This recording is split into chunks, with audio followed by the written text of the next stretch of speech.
welcome to Paranormal United States, episode 27. This is Nebraska. Yep, we are up to Nebraska. Wow. And I'm going to go to a park. I think another type of location that we've not covered off before. Okay. Which is quite fun as well. So this is Hummel Park in Omaha, Nebraska. Oh, as in poker, Omaha. Yeah, that's how you spell it. I don't know. Maybe that's where Omaha If it is, yeah, poker started. might be. Another poker link. It's like all the episodes. Yeah. Next week we're in Nevada. That could be a poker related one as well, maybe. Maybe. But anyway, Hummel Park is said to be one of Nebraska's most haunted places. Okay. Another one of them most haunted places. But Everywhere's got a most haunted place. Yeah, but I think this actually has a strong argument, Okay. as we'll find out. Looking forward to this. This beautiful and unusually idyllic 200-acre park is rumoured to be an ancient Native American burial ground. Oh, got me hooked already. We all love one of them. Seems to be a lot of these burial grounds. Yeah. The park is filled with steep hills and long winding dirt tracks. On the eastern edge of the park, there is an area known as the Devil's Slide, where erosion has caused steep cliffs and sharp drop-offs, and it's named Devil's Slide due to the many suicides that have taken place in that area because of the huge drop-offs and cliffs. In the 1900s and the early 1900s, the park was used for lynching, and many black men and women were hanged from the trees that bow over the entrance road to the park. Which is eerie enough. If you're watching the video, you can see this path behind me, the trees sort of hanging and bowing over the road. The ghosts of the victims have been seen still dangling from the trees, with screams and cries being heard late at night. It's the weight of these victims' souls and the memory of the gruesome murders that causes the trees to sag and bow.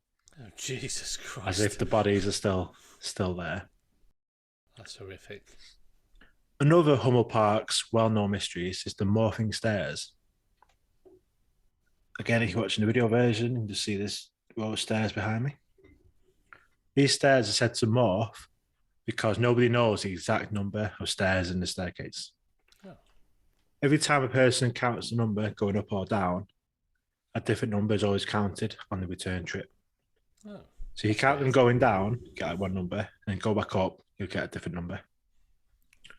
One legend has it that if you do count the same number of steps, both up and down, then it means that your death is imminent.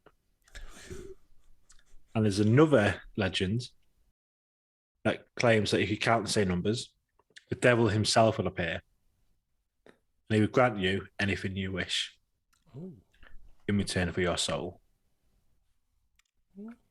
So that's two legends of... oh, yeah, I suppose that's what you wish for. That's two different legends around these counting the steps. You always get a different number up or down, up and down. That's odd. And you don't want to count the same number. Wow. So these stairs, the Morphing Stairs, they head down a large hill into a valley containing a decrepit pit area with a deteriorating shelter house called the Devil's Den. It's quite a recurring theme in this park. Yeah. The devil, devil's pit, devil's den, the devil can appear on the stairs. Spray painted markings in the area, such as inverted pentagrams and swastikas, along with the presence of dead animal carcasses, indicate that Hummel Park is a place where occult rituals and devil worship have taken place. The tales of the park being built on the Native American burial ground and that it's full of evil spirits hasn't been proven. But there's altars with satanic writings on it. They're very real, and they can be seen when you just go visit the park. Oh, wow. So the rituals and occult sacrifices, that has happened, that does happen in the park. In addition to these satanic rituals, numerous murders have been committed in the park. One of these involved an Omaha prostitute named Laura LaPointe, who in 1983 was sexually assaulted and then robbed of $25 by 4 other prostitutes. She was beaten to death with a 9-foot tree limb and a softball bat. And Jesus. So quite a gruesome way to... Just imagine 4 women just on top of a woman just beating her for $25. And her body was later discovered in the roadside ditch in a heavily wooded area of the park. Horrific. In 2006, the body of 12-year-old Amber Harris, who'd been missing since the previous winter, her body was discovered in a shallow grave in the park. In 2008, David Murillo, he was a young man, he died in the park in a car accident. There's been many other tales, some true, some just legends, about deaths that have taken place here. But obviously just horrific things happening. You've got murders, people dying, people being assaulted, satanic rituals. But in the daytime, well, most of the time it is a nice family park. You go have a picnic. But yeah, I think just be careful. Yeah, I mean, it looks, for those who are watching the video podcast, like even the stairs there looks nice, and it looks very sort of nice. Even that entrance to it that you were talking about, yeah, it looks like a typical kind of like English park. Yeah. In the autumn, the picture I'm looking at, it looks beautiful, but Obviously a big park as well. But another story, and one of the most enduring, is the tale of the Albino Colony that apparently in the woods. Albino Colony. Okay. So a family of albino people that apparently have been there since at least the 1950s. Okay.